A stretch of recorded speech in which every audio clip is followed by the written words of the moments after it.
They asked the elderly couple one day, "How have you guys been married for so long?" He said, "We come from a generation when something is broken, we don't throw it away, we fix it. When you can be happy in the midst of hardship, then you see the true potential of the mind.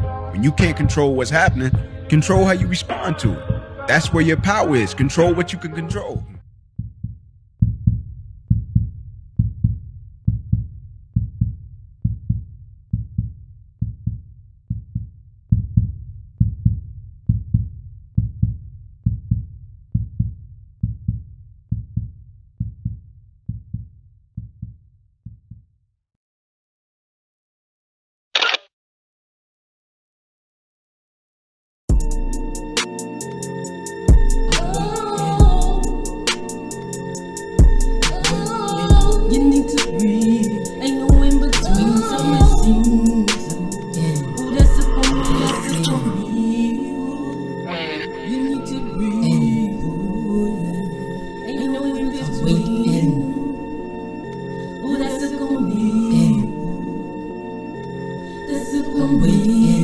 And I know that sometimes we lose hope, we grows, unleash hope, but my soul has seen tears and free years. It gets hard, but broke hearts and no scars. And these parts don't make sorrow, but make hard in my mind. Waste time with these times, I'll be fine if I find a new kind of lifeline, and not blind to my mind, to my pain. But things change, I got the brain, forget the fame, from the veins, look like the strain.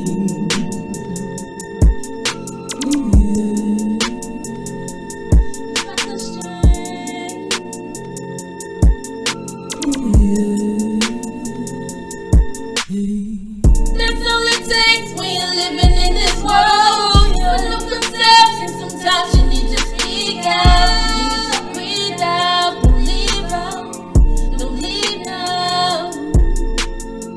That's all it takes when you're living in this world. With no conception, sometimes you need to speak. Mortality is not real. Energy never dies. I am sure you have heard these words before, but have you ever really thought about their meaning?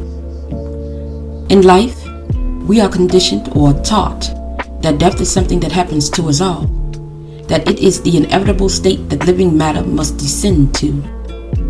We hear the stories, the Grim Reaper, the upper room, and the hell after life. And thus we come to fear this thing called death because of how it was perceived to us in life. We do things to overcome it, to slow it down, or to make it not so scary. If you think about it, death and love go hand in hand. Most of us only fear death because we feared circumstance, or the circumstances it connotes. We grow to fear how death will come to us. We learn to fear how and who we will leave behind, on how that will affect our loved ones. And of course, this is not some general and grand statement. Some people are sociopathic and they love no one truly. But I do want to place my own stance on the matter. I feel that mortality is a psychosocial matter. It has nothing to do with the true science of the body and the mind. The mind has everything to do with emotions and the soul. Energy is what we are all made up of. It took energy to make you. It took energy for you to will yourself to breathe throughout your lifetimes. And it will take energy to make the body still itself. It is fear that is the true killer of any and everything. Everything about life is interconnected. We are connected to the animals, we are connected to the planets, and we are connected to one another. We were never outside of what Mother Nature cultivates, destroys, or rebuilds. And perhaps that is what the fear is all about. And speaking on the collective conscience of us sentients inside of these human constructs. It is a plural singularity. It only seems ironic. You see, mortality is a psychosocial matter because mortality is an aspect of a human ideology. It was brandished philosophically. Therefore, it has an ethic to it. People intentionally regard it and then live their lives around its definitive presence. There are myths about immortality, just like there are entire religions about mortality. The undertone is always fear. And in this context, the inference is simple: control. When you do not fear death, you are not controlled. You become, as science puts it, the independent variable. You will come to life differently because you will have perceived death in a different light. There is no one alive and breathing that could bother your soul or manipulate your civil circumstance, because there is no fear there for them to use as collateral. You have to be okay with people losing you. You have to understand that they never lost you anyway. Because, and yes, I will say this from my own perspective, energy never dies. I am a Gnostic.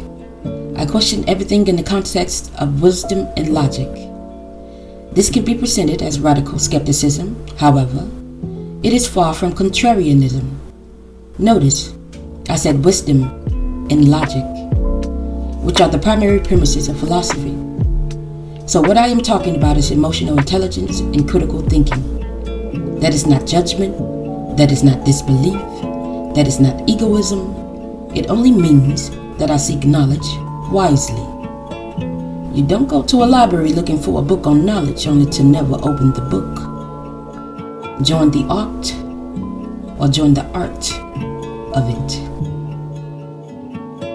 When you begin to picture the future, you have to think like a mother. This is not some article of fear-based dissonance. Tell yourself the truth.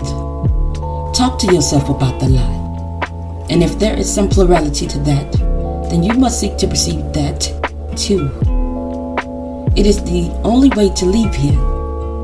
And no one said that you have to come back. Although the soul is far more wiser than your tongue. You have to learn to trust it also.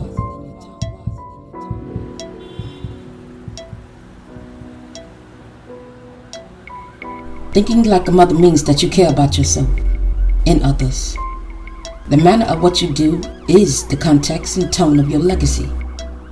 I do not fear this, and I do not fear death. And it is also something that I do not wish to conquer. The truth about balance is that it was never about hierarchies. If you are yourself, and that self is of divinity, then where in fact do you think you will emit the context of your soul? It's not a fraction of gold, not gold itself. It's not a portion of meat, not the meat itself. There are many arcs, but the true customization comes in the carpentry. That is the art of it. Design your own mind. Never mind death. It is only a matter of describing a transition. The dead don't argue, their actions do. Speak life into your mind and your body. You are your own offspring. And yes, I have ate. And I have also manifested. I never spoke these words to validate my existence. I spoke them because they are a part of my truth. There are parts of my legacy that may be described as ugly, unpretty.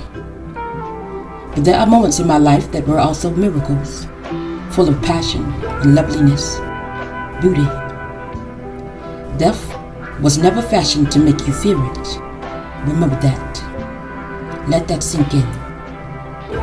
The soul will never steal itself either. This is where human will comes from. Remember the power of your virtue. Don't leave here broken. Don't leave here broken. Don't leave here broken. Don't leave here broken.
well now. She won't do well now.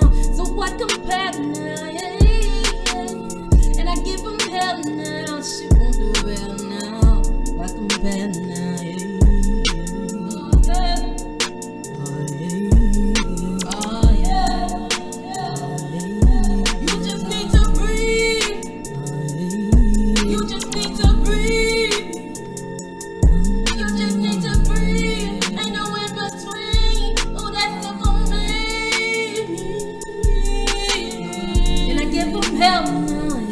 It was like a shame, she won't do well now.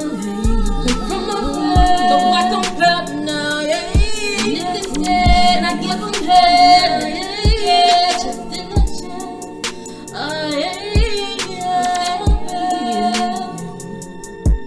And I give them hell. That's all it takes when you're living in this world with no conception. Sometimes you need to speak out. You need to breathe out. Don't leave out.